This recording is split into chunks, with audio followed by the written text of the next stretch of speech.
و یو ورځ هارون الرشید باچا او د هغه ښځه زبیده چې دا دواړه په اس باندې ناست ول روان ول خپل فوج سره مزل کولو مخې ته ورته بهلول دانه راغی. دا بهلول دانه چې دا یو ولی الله د فنا فی الله د الله جل جلاله په مینا او په عشق کې دننه وس د په خاورو کې ناست د بهلول دانه او د زمګه کې په دې شو کې وړي د شګو کوټې جوړوي.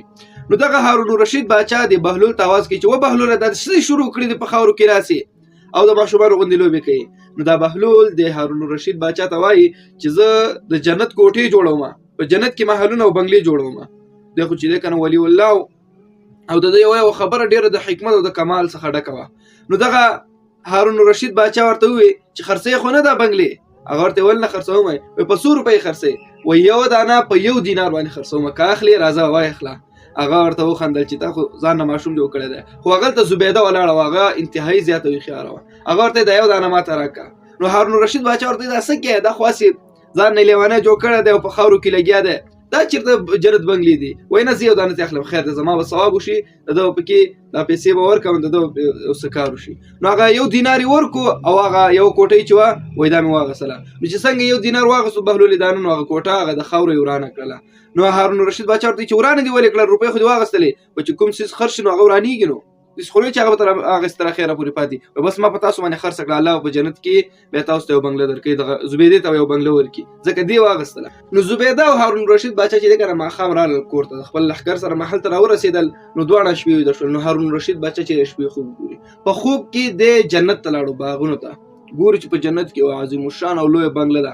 د غختل اراده وکړه چې د بنگلې ته داخل شي. هغه ته یو نوکر او غلام ولاړو دی مرکو وای نه ونه نوځي وای ولی دا بنگله خو الله تعالی خلکو ته جوړ کړی چې څوک منځونه کوي خو زه منځونه کوم کنه وای نه دا ستاد خلکو نه ده وای بیا به دا هغه چای چې څوک عادل بادشاہ زه خو عادل بادشاہ مې وکړه وای نه دا د عادل بادشاہ د پاره نه ده وای بیا به دا هغه چا د پاره چې څوک حافظ قرآن زه خو حافظ قرآن مې وکړه وای نه دا د حافظ قرآن د پاره نه ده وای نو د چا د پاره ده.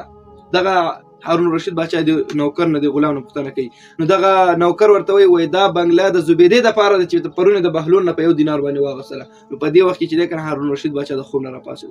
کله چې راپاسید ورته معلومات شو او دا بهلول دانه خو ډیر د ولی الله او ډیر بزرګ انسان دی ځکه چې هغه 1 دینار باندې زما خزي یو کوټه غسي الله تعالی ورته په جنت کې دا بنگله تیار کړی ده.